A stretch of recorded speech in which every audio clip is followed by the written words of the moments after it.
Oh, yes. A lot of you are asking questions. You're asking me to ask a lot of questions with regards to Ghana Post. So, my guest is in, and straight out, I'll put to him my first question, but not before I introduce him. He's Abdullahi Abdul Rafiu, and he's Managing Director of Ghana Post Company Limited. So, good morning. Good morning. Is Ghana Post relevant today in the face of Facebook and Twitter and Instagram and all that? Yeah, certainly the Post will forever remain relevant, except that we need to redefine our focus and be able to set new objectives. The Post finds itself in the communication industry.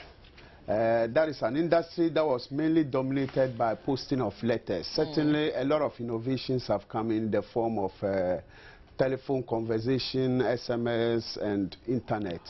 But these tools actually provide, the Post with, tools to improve on its performance. Let's take the internet for example. If you ordered an item from a certain location, certainly the internet will not be able to deliver. You certainly would need the Post to do that. So yes, we still serve the universal service obligation, which is the responsibility of government. So as a government organization, we have the responsibility to deliver that. And that is the reason why you will find the Posts in so many locations in Ghana, in districts, in rural areas. We are there to serve the mandate. And then also you will find that if I am charging 1 cedi for delivering a letter from Accra Central to Mamprobi, I'll still charge the same 1 cedi to deliver an item to the remotest village in Ghana. Why is that? Yeah, that is it's just like if you take fuel, for instance, you will find that there's a mechanism behind the scenes to be able to maintain the same price throughout the country. So you're not running at a loss? No, well, there's if we are to go on the actual cost, certainly it will be higher than 1 cedi, but because it is a regulated service, we have a regulatory commission that actually regulates the charge for posting. So by law, government is actually supposed to refund the difference between the actual costs and the cost at which we charge citizens of the country. So would you say that you are able to effectively compete with social media? Well, not necessarily.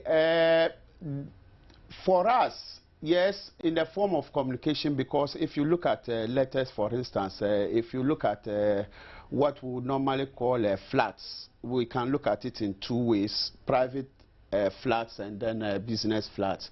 So when it comes to like banks sending out a statement of account to their customers, insurance companies sending periodic statements to their customers, certainly those are huge volumes. My statement is sent via email. Gradually, so that is why you will find those volumes, coming down. But if you take the Post, there are so many things we do. If you take our portfolio, for instance, we do financial services. Our courier wing is EMS, which is just like DHL, FedEx. Then we have the core postal, which is the actual postage. Then within the courier wing, we have what we call a priority service.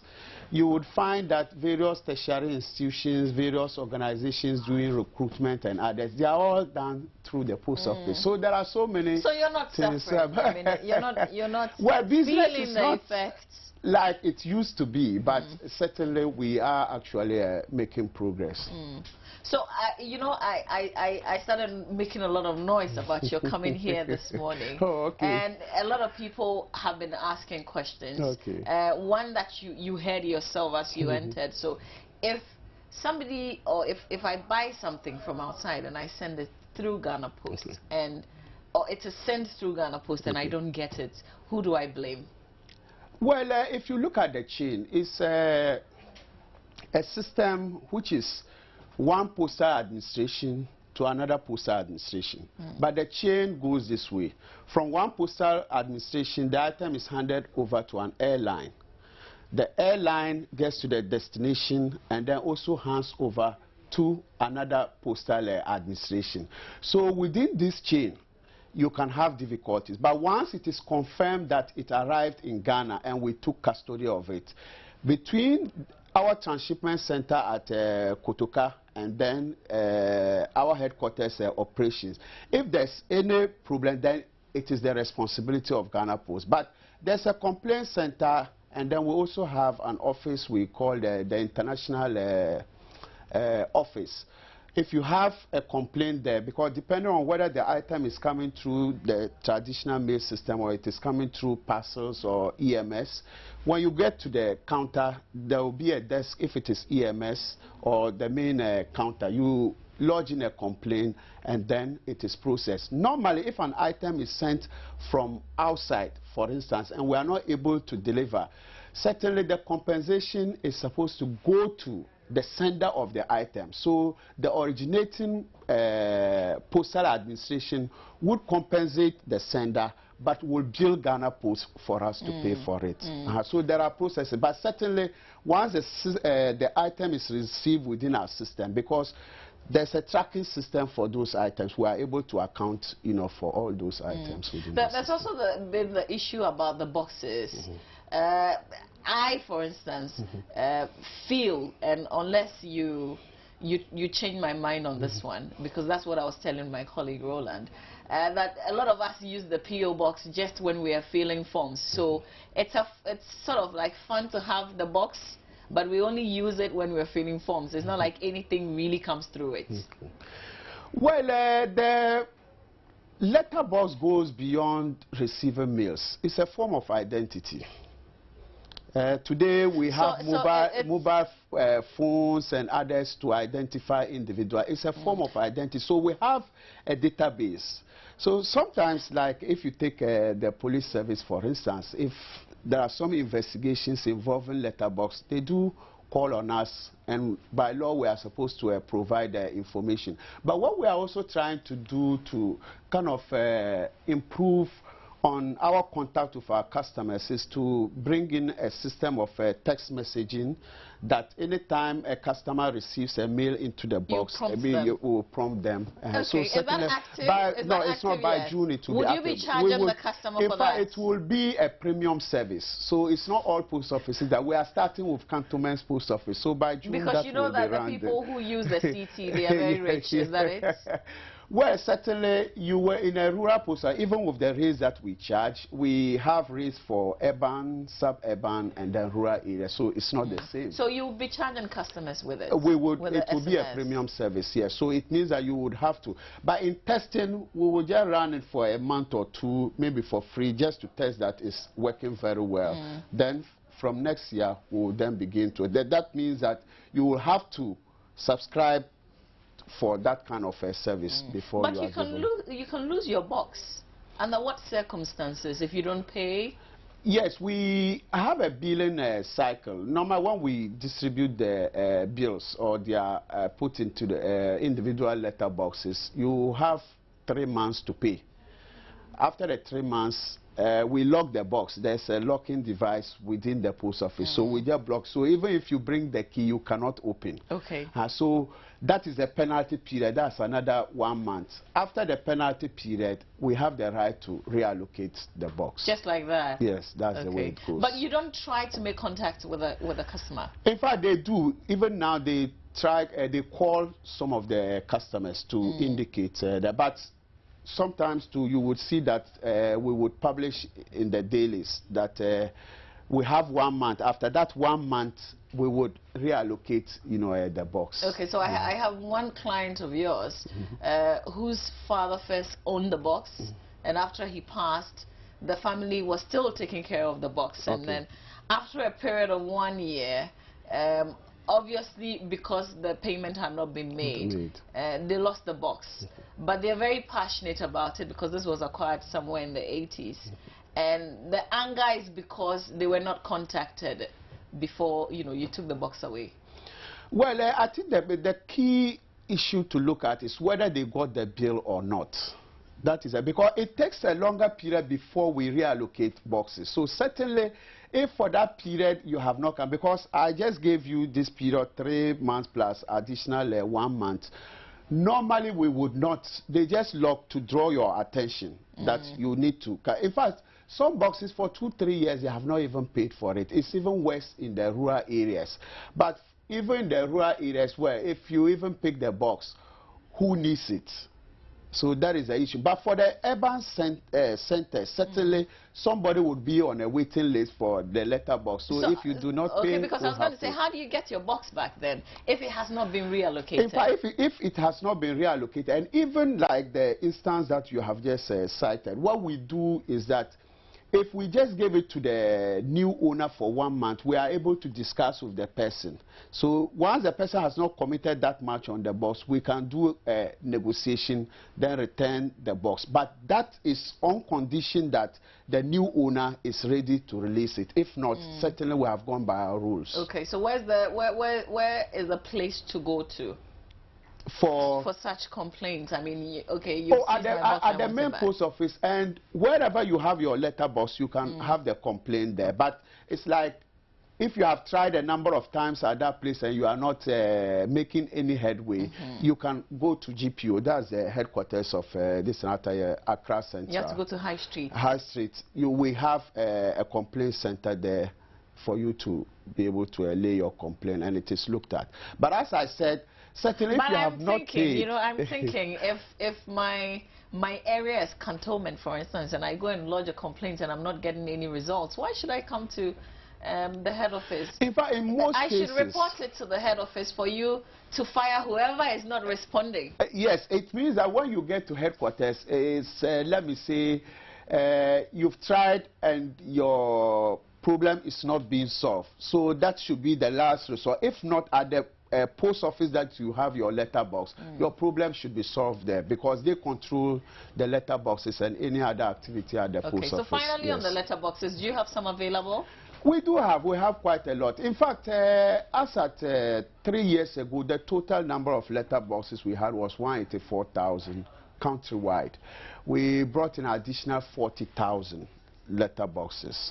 We have installed quite a lot, I think close to about 90%. In fact, cantonments, you would find a one-story structure. It is just for letterboxes.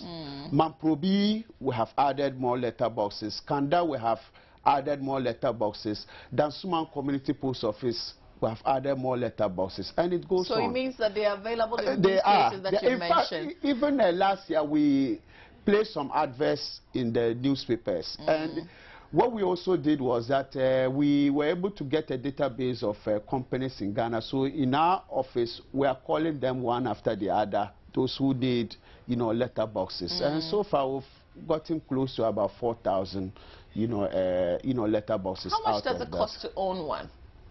Does it depend on the area? Yes, it depends. It depends on the area. But why is that? I mean, it's all Ghana Post. Yes, it's all Ghana Post, but in a discussion with the regulator, we felt that, you see, we used to charge 15 Ghana cedi for private letterboxes, and then we're charging 30 for commercial. Then we're pushing for the rates to be increased. At that point, we felt that for the rural areas, because even with the 50, you will still find a high percentage of the letterboxes not being paid for. So in fact, really at the rural areas, we're not that keen. So with the urban centers, we then had that segregation into the urban and then the sub-urban. So you have 25, then you have 30 for the urban centers. Exactly. Right. Yesterday, you made a big appearance. We're moving from letterboxes and to the Judgment Debt Commission. What was that all about? Well, you know, the post office, we have what we call money and postal orders. In fact, they are just paper means by which people transfer money from one location to the other. In fact, before we had these electronic platforms, that was the means of transferring money from one post office or location to the other. So in 2004, Sky Consult approached Ghana Post that they had a platform for us to run a money transfer service. So that was just like automating the paper-based money and postal orders that we used to do. So the relationship started very well, but we ran into difficulties, and that was actually what sent us to court. That resulted in Ghana Post losing the case, and that was what actually sent us to the Judgment Debt Commission. So are you broke? Oh, no, we are not broke. We have difficulties, but certainly there are things that with time we should be able to, resolve them. Was the commissioner satisfied? Well, they are to do further investigation because we lost, but we did indicate, why we lost.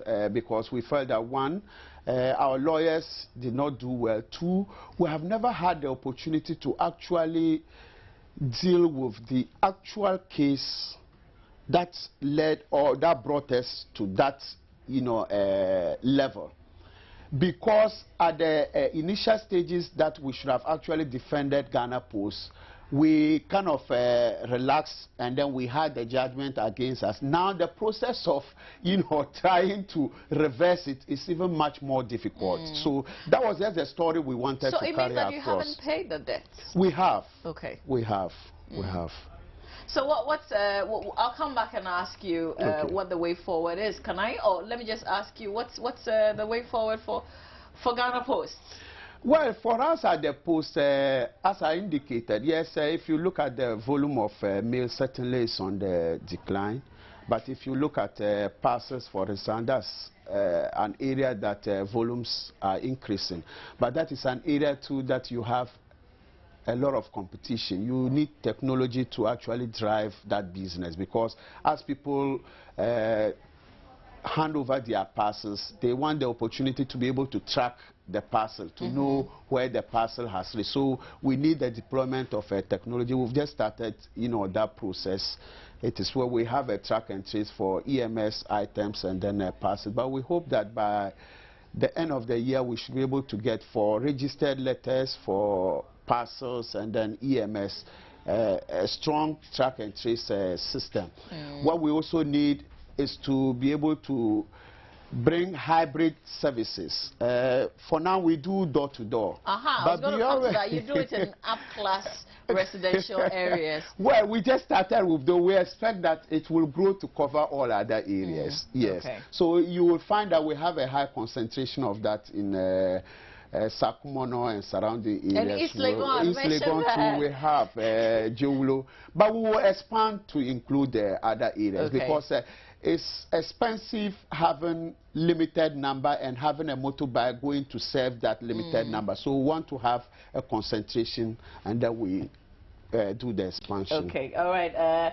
Abdullahi Abdul Rafiu, thank you so much for your time. It's and I pray that very soon you'll have boxes in front of every household, so that you come in and you drop the letter in that box in my home. But thank you so much. Thank you too. Thank you for your time. We wish you the best. Thank you. Stay with us here on the AM show.